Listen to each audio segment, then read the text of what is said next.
Hi friends, welcome back to my channel. இன்றைக்கி நம்ம சமையலில் தேங்காய் பால் வெஜ் பிரியாணி தான் செய்ய போகிறோம். அதுவும் நம்ம டெய்லி சாதம் வடிக்கக்கூடிய வீட்டு அரிசியில் தான் நம்ம இன்றைக்கி குலையாமல் எப்படி செய்யலான்றதை நம்ம பார்க்கலாம். நான் ஃபுட் கலர் எதுவுமே ஆட் பண்ணாமல் தான் செய்கிறேன் ஃப்ரெண்ட்ஸ். பாருங்கள், வாங்க இப்போ வீடியோக்குள்ளே போய் நம்ம அதை எப்படி செய்யலாம், அதுக்கு தேவையான பொருட்கள் என்னென்னன்றதை பார்க்கலாம். இது ரொம்ப டேஸ்டான ஒரு டிஷ்ஷு. சைட் டிஷ்ஷு வந்து தயிர் பச்சடி தான் நான் வந்து செய்கிறேன். பாருங்கள், இது ஸ்கூலுக்கும் ஆஃபீஸ்க்கும் கொடுத்து அனுப்புகிற ரொம்ப சூப்பராக இருக்கும் இந்த டிஷ்ஷு. வாங்க அதை எப்படி செய்யலான்றதை நம்ம பார்க்கலாம். தேவையான பொருட்கள் 2 பச்சை மிளகா நான் எடுத்து வச்சுருக்கேன். அதுக்கப்புறம் பார்த்திங்கன்னா வெங்காயம் நீட்டாக கட் பண்ணி வச்சுருக்கேன். இதே போல் தான் நான் தக்காளியும் கட் பண்ணி வச்சுருக்கேன். தேவையான காய்கறிகள் பீன்ஸு, கேரட்டு, உருளைக்கிழங்கு, பட்டாணி இது எல்லாமே எடுத்து வச்சுருக்கேன். அதுக்கப்புறம் புதினா, கொத்தமல்லி நம்ம சேர்த்துக்க போகிறோம். அதுக்கப்புறம் தேங்காய் பால் மெயினான இன்க்ரீடியன்ஸு. அதுக்கப்புறம் ரெட் சில்லி பவுடர், அப்புறம் தாளிக்க சோம்பு, பட்டை, லவங்கம், அன்னாச்சிப்பூ, ஏலக்காய், 2 பிரிஞ்சி இலை, இது எல்லாமே நான் எடுத்து வச்சுருக்கேன். இதுதான் தாளிக்க போகிறோம். வாங்க ஃப்ரெண்ட்ஸ், இப்போது எப்படி செய்யலான்றதையும் பார்க்கலாம்.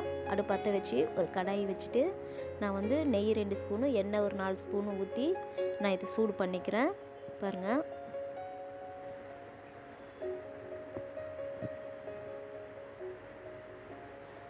அவ்வளோதான் ஃப்ரெண்ட்ஸ், எண்ணெய் சூடாயிடுச்சு. இப்போது நான் தாளிக்கிறதுக்கு எடுத்து வச்சுருக்கிற பட்டை, லவங்கம், ஏலக்காய், சோம்பு இது எல்லாமே நான் சேர்த்து லைட்டாக வதக்கிக்கிறேன்.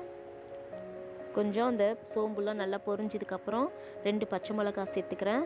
நறுக்கி வச்ச வெங்காயத்தையும் சேர்த்துட்டு நல்லா டார்க் ப்ரௌனாக வர வரைக்கும் நம்ம நல்லா வதக்க போகிறோம்.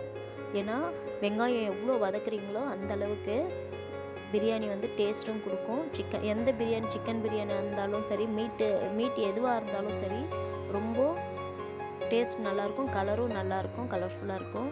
அதனால் நீங்கள் டார்க் ப்ரௌனாக நீங்கள் நல்லா வதக்குங்க. பாருங்கள், இந்த மாதிரி டார்க் ப்ரௌனாக வதங்கினதுக்கப்புறம் நான் இஞ்சி பூண்டு பேஸ்ட்டு எடுத்து ஆட் பண்ணிக்கிறேன் ஃப்ரெண்ட்ஸ். இஞ்சி பூண்டு பேஸ்ட்டு 2 ஸ்பூனு நான் தேவைக்கு ஏற்ற மாதிரி நான் சேர்த்துக்கிறேன். நான் 2 கிளாஸ் அரிசி தான் எடுத்துருக்கிறேன். பாருங்கள், நல்லா பச்சை வாசனை போகிற வரைக்கும் வதக்குனதுக்கப்புறம் அந்த எண்ணெயிலேயே கொத்தமல்லியும் புதினாவும் சேர்த்து நல்லா ஒரு 2 நிமிஷம் வதக்கிக்கிறேன்.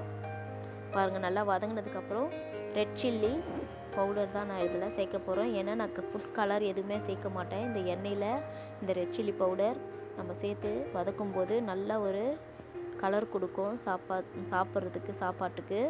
அதனால் நல்லா போட்டுட்டு நல்லா வதக்குங்க. நல்லா அந்த எண்ணெயிலேயே நல்லா வதக்கி எடுத்ததுக்கப்புறம் அந்த எண்ணெயிலே பார்த்திங்கன்னா அதுலேயே எடுத்து வச்சுருக்கிற காய்கறி எல்லாத்தையும் போட்டுட்டு நல்லா வதக்கலாம். இந்த எண்ணெயில் தான் ஃப்ரெண்ட்ஸ் இந்த காய் வதக்கணும். அப்படி என்னும்போது தான் அந்த காயோட டேஸ்ட், அந்த எசன்ஸ்லாம் நல்லா வந்து சூப்பராக ஒரு டேஸ்ட்டு கொடுக்கக்கூடிய ஒரு இது தான்.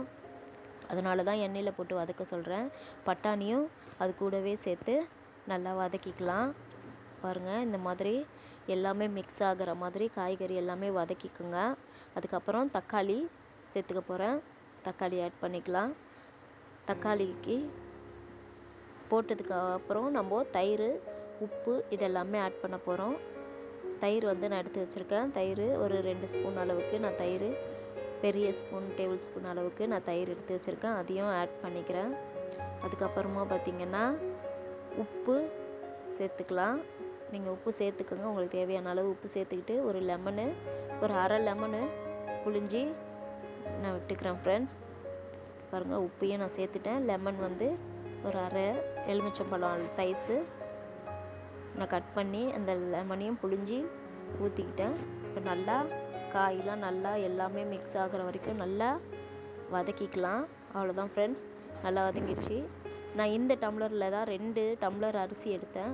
ஸோ இப்போ இந்த டம்ளர்லேயே நான் 4 டம்ளர் தேங்காய் பால் ஆட் பண்ணிக்கலாம். ஆனால் வந்து எனக்கு 3 டம்ளர் தான் தேங்காய் பால் நான் எடுத்து வச்சது வந்தது. 1 டம்ளர் வந்து நான் தண்ணியை தான் ஆட் பண்ணிக்கிறேன். 3 டம்ளர் தான் ஃப்ரெண்ட்ஸ் தேங்காய் பால் எனக்கு வந்தது. லாஸ்ட் 1 டம்ளர் நான் தண்ணி ஆட் பண்ணிக்கிறேன். அவ்வளோதான் ஃப்ரெண்ட்ஸ், தண்ணியெல்லாம் ஆட் பண்ணியாச்சு. ஸோ 1 டம்ளருக்கு 2 டம்ளர் தண்ணி நான் ஆட் பண்ணிக்கிறேன். இதுவே பாஸ்மதி ரைஸாக இருந்தால் 1க்கு 1.25 தான். ஸோ இந்த ஸ்டேஜில் கிளறி விட்டுட்டு 1 ஸ்பூன் வந்து நெய் நான் அப்படியே மேலோட்க ஊற்றிட்டு நான் இதை அப்படியே மூடி போட்டு நல்லா வேக வைக்க போகிறேன் ஃப்ரெண்ட்ஸ். நல்லா கொதிக்கட்டும், அந்த காயெல்லாம் நல்லா கொதித்து நல்லா வெந்து வரட்டும். ஸோ அதுக்கப்புறம் பார்த்திங்கன்னா பாருங்கள், மூடி எடுத்துகிட்டு நம்ம பார்க்கலாம். பாருங்கள், நல்லா வெந்து நல்லா கொதிச்சிச்சு. இப்போ எடுத்து வச்சுருக்கிற அரிசியை அதில் ஆட் பண்ணிக்கலாம். கழுவி எடுத்து நான் ட்ரை பண்ணி வச்சுருந்த அரிசியும் சேர்த்துட்டு நல்லா கலரி விட்டுக்கலாம் ஃப்ரெண்ட்ஸ். நீங்கள் இந்த ஸ்டேஜில் உப்பு செக் பண்ணிக்கிறதா இருந்தாலும் நீங்கள் உப்பு செக் பண்ணிக்கோங்க. ஒரு கல் எக்ஸ்ட்ரா இருந்தால் தான் சாப்பாட்டுக்கு கரெக்டாக இருக்கும் ஃப்ரெண்ட்ஸ். இப்போ மூடி போட்டு நல்லா வேக விடுவோம் இந்த அரிசியை. பாருங்கள், மூடி திறந்ததுக்கப்புறம் பாருங்கள், அந்த அரிசி தண்ணி ரெண்டுமே வந்து ஈவனாக இருக்கணும். ஒன்று தண்ணிக்கு மேலே அரிசி இருக்கக்கூடாது, அதே மாதிரி தண்ணிக்கு கீழேயும் வந்து அரிசி இருக்கக்கூடாது. அந்த மாதிரி இது மாதிரி நீங்கள் கலரி விட்டு பார்த்து மூடியை ஓப்பன் பண்ணி நீங்கள் செக் பண்ணிக்கோங்க ஃப்ரெண்ட்ஸ். இப்போ பாருங்கள், எல்லாமே ஈவனாக இருக்குங்களா?